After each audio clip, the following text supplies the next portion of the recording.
আসসালামু আলাইকুম সুপ্রিয় শিক্ষার্থী, আশা করছি তোমরা সবাই ভালো আছো।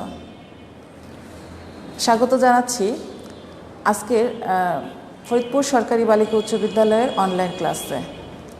আজকে অষ্টম শ্রেণীর জন্য আমাদের আলোচনার বিষয় হচ্ছে বাংলা প্রথম পত্র।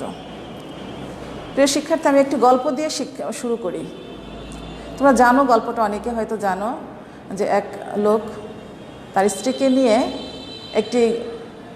তার স্ত্রীকে গাধার পিঠে চড়িয়ে সে কোথাও যাচ্ছিল। তো রাস্তার পাশে লোক বলল যে কেমন বোকা, একটা গাধার পিঠে শুধু স্ত্রীকে বসিয়ে নিজে হেঁটে হেঁটে যাচ্ছে, সে ইচ্ছে করলে নিজেও তো যেতে পারে।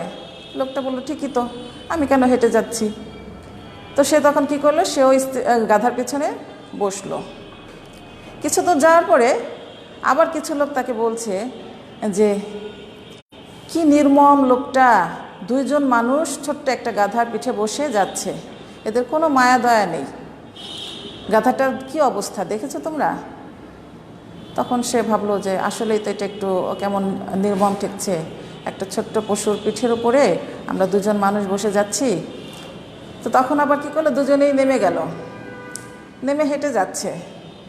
কিছু দূর যাওয়ার পরে আবার হয়তো কিছু লোক বলল যে গাধাটাকে হাঁটিয়ে নিয়ে যাচ্ছে, এটা কি আসলে কি এত বোকা হয় কি করে, মানুষ গাধাটাকে হাঁটিয়ে নিয়ে যাচ্ছে। তো লোকটা ভাবলো যে গাধাটা হেঁটে যাচ্ছে, এটা বোধহয় কারো চোখে ভালো ঠেকছে না। তখন দুজন মিলে কি করলো, গাধাটাকে মাথার উপরে নিল। এরপরে যাওয়ার পরে দেখা গেল যে কিছু তো যাওয়ার পরে দেখলো যে আরও মানুষ বলছে যে এমন বোকা তো জীবনেও দেখি নাই, লোকটা পাগল নাকি, যে গাধাকে মানুষ নিজেরা গাধার পিঠে চড়ে যায় অথচ গাধাকে মাথার উপরে নিয়েছে, এমন পাগল লোক দেখি নাই। আসলে গল্পটার বিষয়বস্তু হচ্ছে, তুমি যাই করো না কেন, সমাজে কিছু লোক থাকবে তোমার প্রতিটি কাজের সমালোচনা করবে। এই লোকটি যাই করেছে, যেভাবেই করেছে, প্রত্যেকটা কাজের কিন্তু সমালোচনা করেছে এবং তার পেছনে মানুষ এই কথাগুলো বলেছে। হ্যাঁ প্রিয় শিক্ষার্থী, আমাদের সমাজে এমন কিছু লোক আছে এবং তাদের ভয়ে আমরা কিন্তু প্রতিনিয়ত আমাদের কাজগুলো নিয়ে দ্বিধাগ্রস্ত থাকি। আজকে আমাদের আলোচনার বিষয় তেমনি একটি কবিতা, কবি কামিনী রায়ের পাছে লোকে কিছু বলে। তো আমরা লিখে ফেলি, পাছে লোকে কিছু বলে।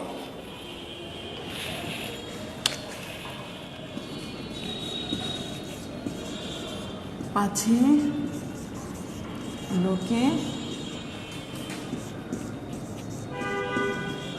কিছু বলে,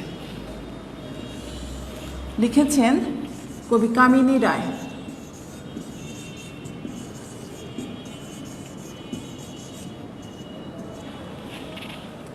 প্রিয় শিক্ষার্থী,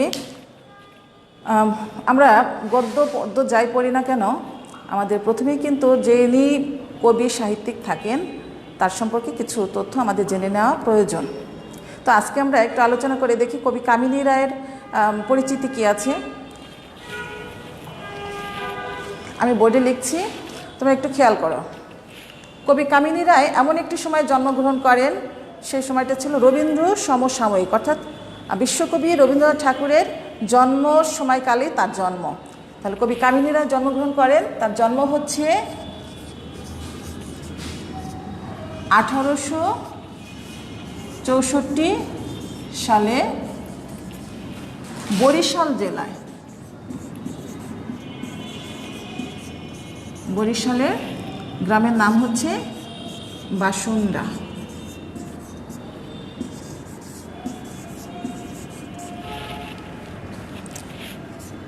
শিক্ষাগত যোগ্যতা, তিনি কলকাতার বেথুন কলেজ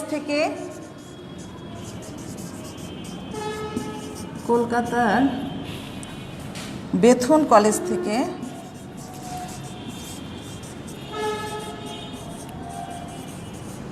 সংস্কৃতে MA পাশ করেন, সংস্কৃতে অনার্স পাশ করেন, সংস্কৃতে বিষয়ের নাম হচ্ছে সংস্কৃত, অনার্স পাশ করেন।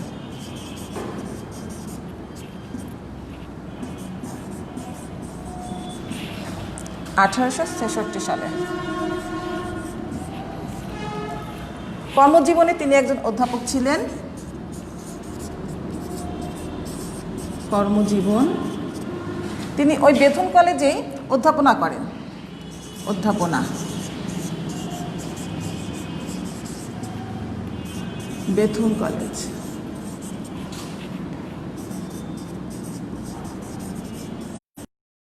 তার উল্লেখযোগ্য গ্রন্থ হচ্ছে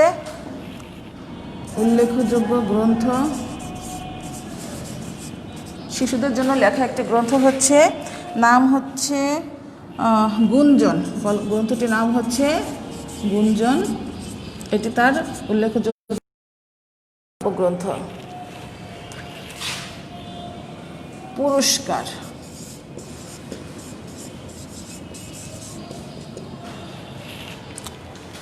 তিনি কলকাতা বিশ্ববিদ্যালয় থেকে জগত্তারিণী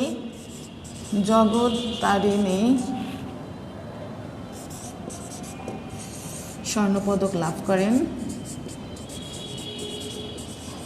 কলকাতা বিশ্ববিদ্যালয়,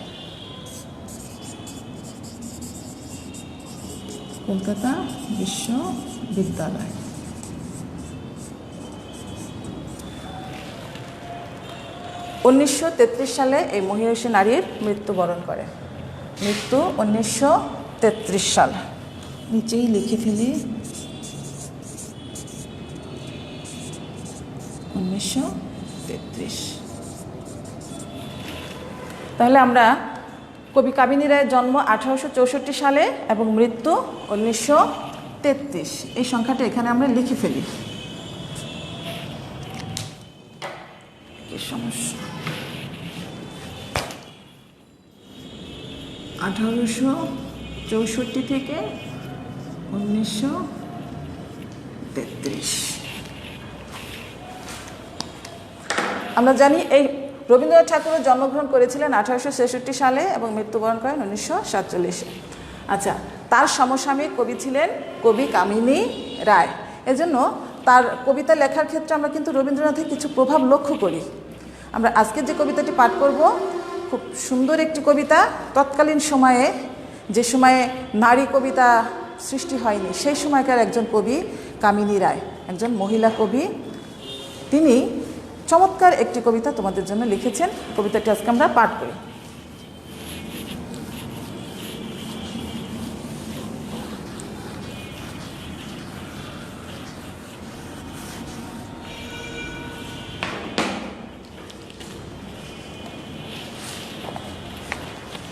প্রিয় শিক্ষার্থী, আমি আবৃত্তি করছি, তোমরা একটু তোমাদের বইটা মনোযোগ সহকারে দেখো। পাছে লোকে কিছু বলে, কামিনী রায়। করিতে পারি না কাজ, সদা ভয় সদা লাজ, সংশয়ে সংকল্প সদা টলে, পাছে লোকে কিছু বলে। আড়ালে আড়ালে থাকি, নীরবে আপনা ঢাকি, সম্মুখে চরণ নাহি চলে, পাছে লোকে কিছু বলে। হৃদয়ে বুদ বুদ মতো উঠে শুভ্র চিন্তা কত, মিশে যায় হৃদয়ের তলে, পাছে লোকে কিছু বলে। কাঁদে প্রাণ যবে আখি সযতনে শুষ্ক রাখি, নির্মল নয়নের জলে, পাছে লোকে কিছু বলে। একটি স্নেহের কথা প্রশমিত পারে ব্যথা, চলে যায় উপেক্ষার ছলে, পাছে লোকে কিছু বলে। মহৎ উদ্দেশ্যে যবে একসাথে মিলি সবে, পারি না মিলিতে সেই দলে, পাছে লোকে কিছু বলে। বিধাতা দিছেন প্রাণ, থাকি সদা ম্রিয়মান, শক্তি মরে ভীতির কবলে, পাছে লোকে কিছু বলে। প্রিয় শিক্ষার্থী, আমরা কবিতাটি আবৃত্তি করলাম। আমি জানি তোমরা অনেক সুন্দর করে আবৃত্তি করো। তো স্কুল খোলা থাকলে হয়তো আমরা তোমাদের কাছ থেকে সেই আবৃত্তিটি শুনতাম, তো এখন তো আমাদের সেই সুযোগ নেই।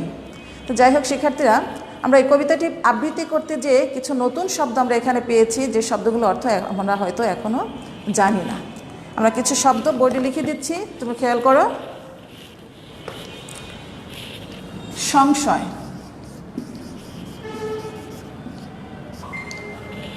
এই কালারটা কি বোঝা যায়? সংশয় শব্দের অর্থ হচ্ছে সন্দেহ বা দ্বিধা, সংকল্প,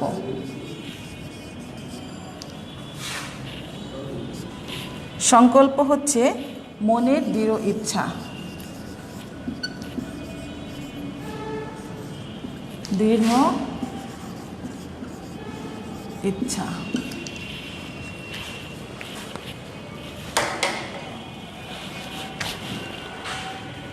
শুভ্র,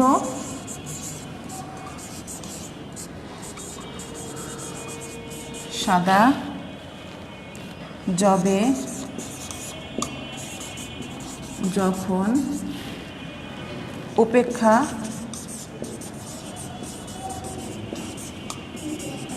গ্রাহ্য না করা।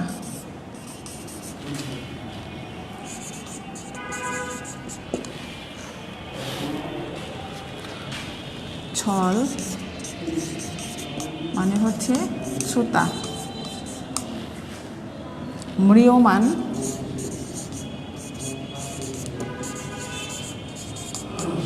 ম্রিয়মাণ হচ্ছে কাতর অথবা বিষাদগ্রস্ত।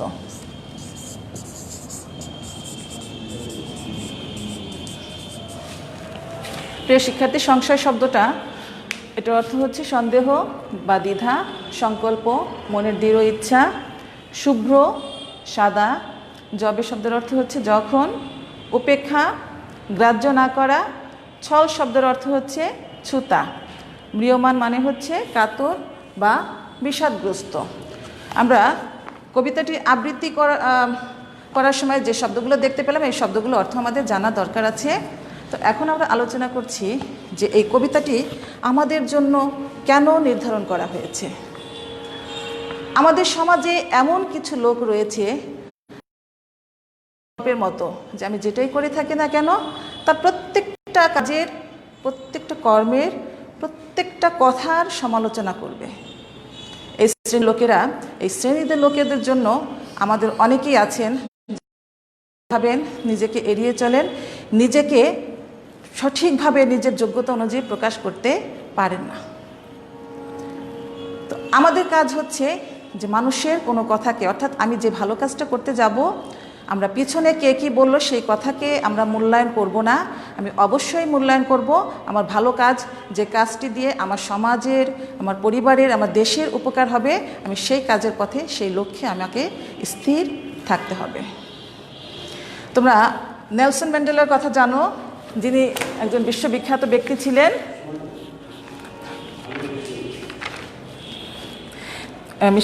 নেলসন ম্যান্ডেলা বলেছিলেন যে যে মানুষ, তুমি যত মূল্যবান হবে তত বেশি তুমি সমালোচনার পাত্র হবে।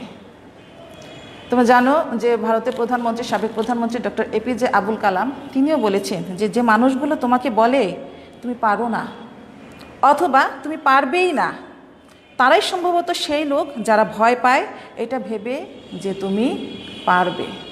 অর্থাৎ তোমার পিছনে যারা সমালোচনা করছে তারা কিন্তু কখনোই তোমার কল্যাণ চায় না। তবে সমালোচনা কিন্তু আমরা একেবারেই উপেক্ষা করতে পারি না, সমালোচনা আমাদের ভালোর জন্য হতে পারে। অনেক সময় দেখা যায় যে লোক সমালোচনা যেটা গঠনমূলক, সেই সমালোচনা কিন্তু আমার ভুল ভ্রান্তিকে শুধরে দিয়ে আমাকে সঠিক পথে পরিচালিত করতেও কিন্তু অনেক সময় সহযোগিতা করে। তবে এখানে কবি যে সমালোচকদের কথা বলেছেন তারা হচ্ছে আসলে নিন্দুক। তারা আমার ভালো কাজের সমালোচনা করে আমাকে কি করবে, আষ্টে পৃষ্ঠে বেঁধে দিবে, আমার চলার পথের গতিকে মন্থর করে দিবে, চলার পথের গতিকে বাধাগ্রস্ত করবে। আমাদেরকে এড়িয়ে যেতে হবে এই সমালোচকদের, এই নিন্দুকদের। যে নিন্দুকের ভয়ে আমি কোনো ভালো কাজে অগ্রসর হতে পারবো না, যে নিন্দুকের ভয়ে আমি কোনো কল্যাণমূলক কাজে অংশগ্রহণ করতে পারবো না।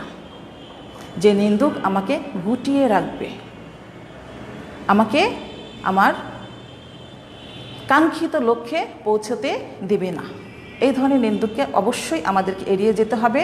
তাদের কথাকে গুরুত্ব না দিয়ে আমাকে আমার পরিশ্রম, আমাকে আমার যোগ্যতা অনুযায়ী আমাকে আমার কাঙ্ক্ষিত লক্ষ্যে পৌঁছে যেতে অবশ্যই নিজেকেই নিজে সাহায্য করতে হবে। যেমন একটা কথা আছে যে ওরা তোমাকে নিয়ে ঠাট্টা করুক, তোমাকে নিয়ে হাসুক, তোমাকে আঘাত করুক, তাতে কিন্তু কিছুই হবে না। কিন্তু তারা যেন তোমায় থামাতে না পারে। প্রিয় শিক্ষার্থী, হ্যাঁ, তোমাকে নিয়ে তোমার পিছনে কথা বলুক, হাসুক, যা ইচ্ছে তাই করুক, কিন্তু তারা যেন তোমাকে থামিয়ে দিতে না পারে। তো সুপ্রিয় শিক্ষার্থী, আমরা আমাদের নিন্দুকদের কথায় পিছুপা হব না।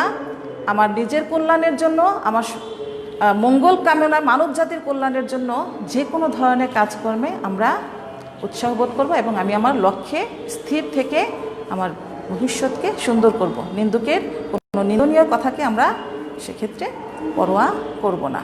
প্রিয় শিক্ষার্থী, আজকের আলোচনা আমাদের এখানে।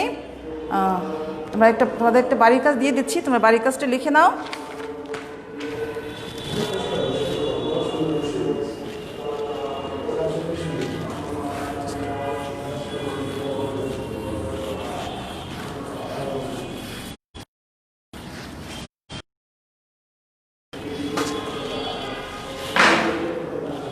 বাড়ির কাজটি খাতায় লিখে নাও।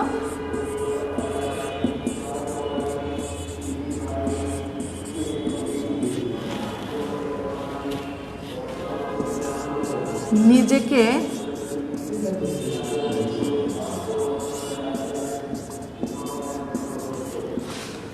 গুটিয়ে রাখার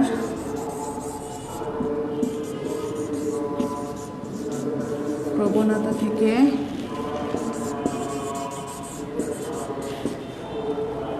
মুক্ত হওয়ার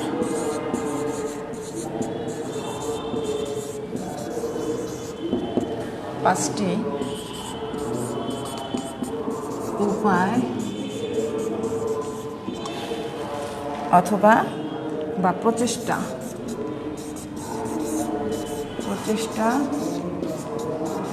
উল্লেখ করো।